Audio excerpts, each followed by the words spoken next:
Hello दोस्तों, हिंदी की बिंदी channel में आप सभी का स्वागत है। तो दोस्तों, आज के इस वीडियो में हम बात करेंगे मालवा के लोक साहित्य की। तो देखिए, कल के वीडियो में मैंने आप सभी को मध्य प्रदेश का जो लोक साहित्य है इससे परिचय करवाया था, और आज उसी के अंतर्गत जो है आपको मध्य प्रदेश के जो लोकगीत, लोक नाट्य, कथाएं, गाथाएं, कहावतें, ये सारी चीज़ें उसके अंतर्गत जो है मैंने आप सभी को पढ़ाया था। तो उस वीडियो को भी देख लीजिएगा और लिंक मैं डिस्क्रिप्शन बॉक्स में दे दूंगी। ये आपके मध्य प्रदेश असिस्टेंट प्रोफेसर के यूनिट 10 का टॉपिक चल रहा है। तो मध्य प्रदेश के बारे में जब आप पढ़ते हैं, वहाँ के लोक साहित्य के बारे में, तो यहाँ की आप 4 भाषाओं के बारे में जानते हैं। तो ये 4 भाषाएं हैं मालवा, निमाड़ी, बघेली और बुंदेलखंडी। तो ये 4 जो भाषाएं हैं, यहाँ का जो लोक साहित्य है, इन सभी के बारे में आपको पढ़ना है। तो सबसे पहला टॉपिक था हमारा मध्य प्रदेश का, जो हमारा कंप्लीट हो चुका है, मध्य प्रदेश का लोक साहित्य। अब इसके अंतर्गत जो 4 टॉपिक हैं, तो उसमें से हम पढ़ेंगे। तो मालवा का लोक साहित्य, इसके कौन कौन से प्रमुख कवि हैं, उनकी रचनाएं कौन सी है, ये सब टॉपिक आपका है। तो चलिए, सबसे पहले मालवा का लोक साहित्य क्या है, चलिए देखते हैं। मालवा अंचल मध्य प्रदेश का हृदय स्थल है। यहाँ की प्राकृतिक, सांस्कृतिक, साहित्यिक एवं सामाजिक वातावरण के साथ यहाँ की लोक संस्कृति, लोक साहित्य और लोक संगीत भी समृद्ध है। मालवा अंचल अपनी सांस्कृतिक संपन्नता के कारण प्रसिद्ध है। अपने आचार विचार, रहन सहन और मर्यादा की दृष्टि से मालवा जो है अपनी पहचान बनाए हुए है। और इसके अलावा देखिए, मालवा में हर धर्म, दर्शन, संप्रदाय और लोग विश्वास के लोग आते रहे, यहाँ फले फूले और विकसित हुए। मालवा में भौगोलिक एवं सांस्कृतिक विविधता के कारण अलग अलग छटाएं यहाँ के लोक जीवन में जो है देखने को मिलती है। तो मेन जो है आपको यही पढ़ना है इसमें कि मालवा के अंतर्गत क्या क्या चीज़ें होती है। मालवा में जो रहने वाले, वहाँ के जो संस्कृति है, जो मालवा अंचल क्षेत्र है, वहाँ का जनजीवन कहाँ क्या है, वहाँ के लोकगीत, लोक नाट्य, साहित्य जब हम पढ़ रहे हैं तो साहित्य के अंतर्गत क्या क्या चीज़ें इसमें आती है, तो यही मुख्य चीज़ें आपको पढ़ने को मिलेगी। अब मुख्य चीज़ में एक और चीज़ यहाँ पे याद आ रहा है कि कल आपने काफ़ी सारे मुझे कमेंट आए कि मैं इस पर जो प्रश्न उत्तर है वो भी करवाऊँ। तो देखिए, सबसे पहले आपका टॉपिक कंप्लीट हो जाए। स्पेशली मुझे जो है कहा गया था कि मैं यूनिट 9 और यूनिट 10 जो है MPPSC का करवाऊं। तो यूनिट 9 के लगभग कंप्लीट हो गए थे, कुछ टॉपिक है जो बीच में अभी अधूरे छोड़े हुए हैं, और यूनिट 10 जो है करवा दिया जाए। तो यूनिट 10 जैसे ही हमारा कंप्लीट हो जाएगा, तो उसके बाद मैं उसके प्रश्न उत्तर भी करवा दूंगी। पहले आपका ये टॉपिक ख़त्म होने दीजिए, क्योंकि ये मिला जुला टॉपिक ही है।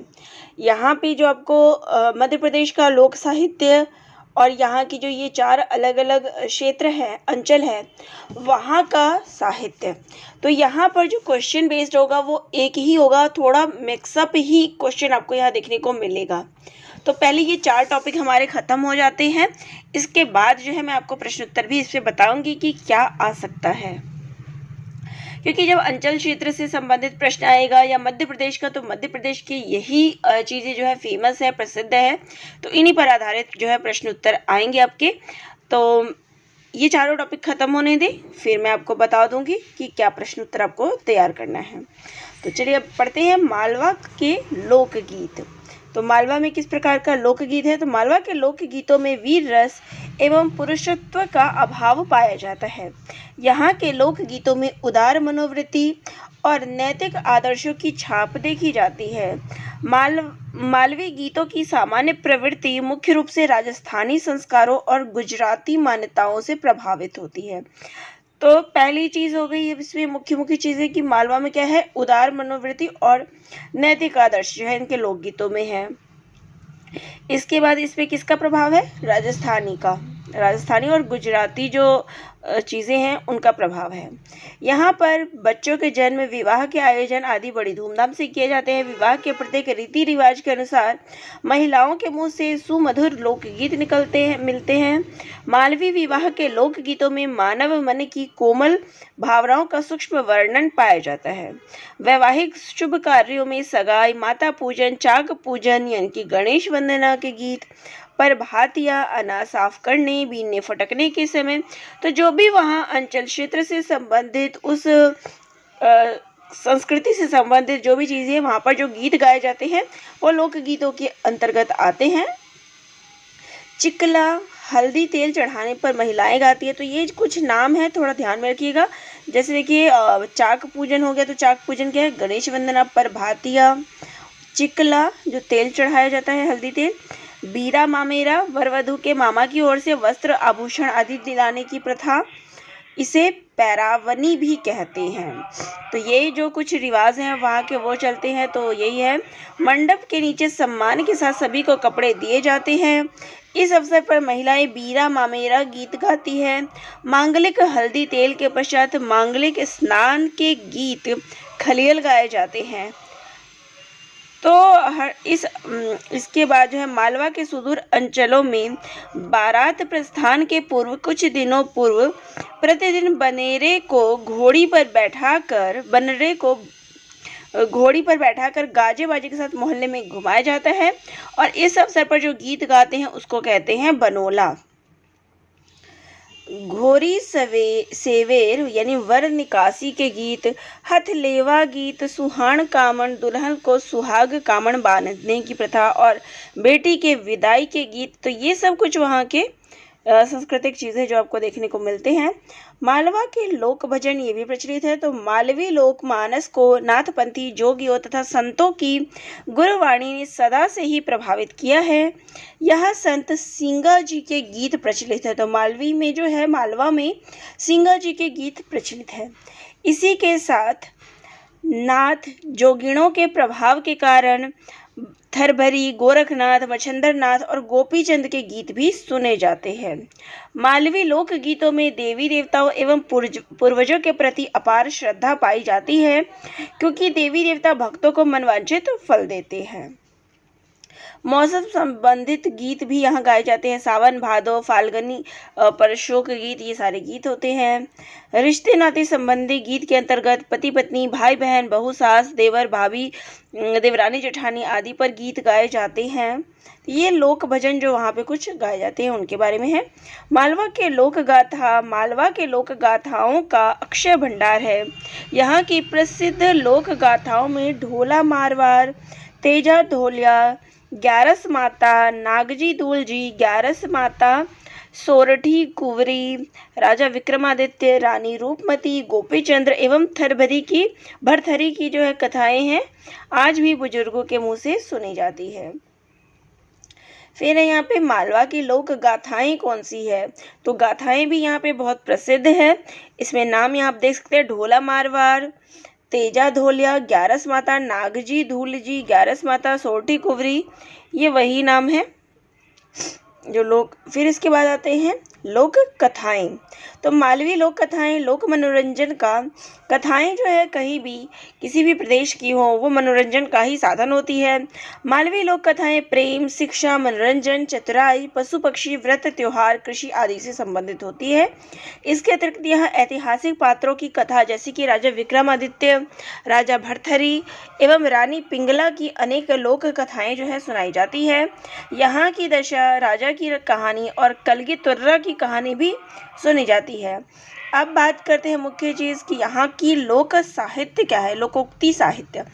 मालवी में लोकोक्तियों की को उखाणा कहते हैं। तो इसको क्या कहते हैं? लोकोक्ति को उखाणा। मालवी लोकोक्तियों में लोकमानस के संस्कारों को बड़ी गहराई से महसूस किया जाता है। तो यहाँ की जैसे कुछ उदाहरण दिए गए हैं, ऊंट बेल को जोतणो। तो ये बेमेल जोड़ी पर ये कहावत कही गई है कि ऊंट और बैल को इकट्ठे जो है जोता गया है। तो ये कुछ इस प्रकार से है। इसके बाद है राम ते दो दे तो राम लाल नी खावा दे, किसी का हक छीनना, इसका अर्थ ये हो जाएगा। मरी गाय को गोबरज सही, कि जो मरी हुई गाय है उसके गोबर भी सही, तो थोड़े लाभ से ही खुश हो जाना। फिर ये जो है कुछ यहाँ की चीज़ें हो गई थी। यहाँ पे इस प्रकार से जो है कहावतें, लोकगीत, लोक गाथाएं किस प्रकार की है, तो ये चीज़ें हो गई। अब चलिए कवियों पे देखते हैं। तो अगला जो इसमें टॉपिक है, देखिए आपको मैंने लोक साहित्य, लोक वहाँ की जो मालवा की जो लोक से संबंधित चीज़ें हैं वो आपने पढ़ लिए हैं। अब मालवी भाषा के कवि कौन कौन सी हैं, क्योंकि मालवी भाषा के जो कवि और उनकी रचनाएं हैं वो आपको पढ़नी है। तो इसमें मुख्य नाम आ जाता है संत पीपा, आनंदराव दुबे, हरीश निगम, बाल कवि बैरागी और नरहरि पटेल। तो ये यहाँ के मुख्य कवि हैं। चलिए सबसे पहले संत पीपा के बारे में पढ़ते हैं। संत पीपा प्रताप राव खींची राजपूत थे। संत पीपा जी के जन्म काल के संबंध में विद्वानों का मतभेद रहा है।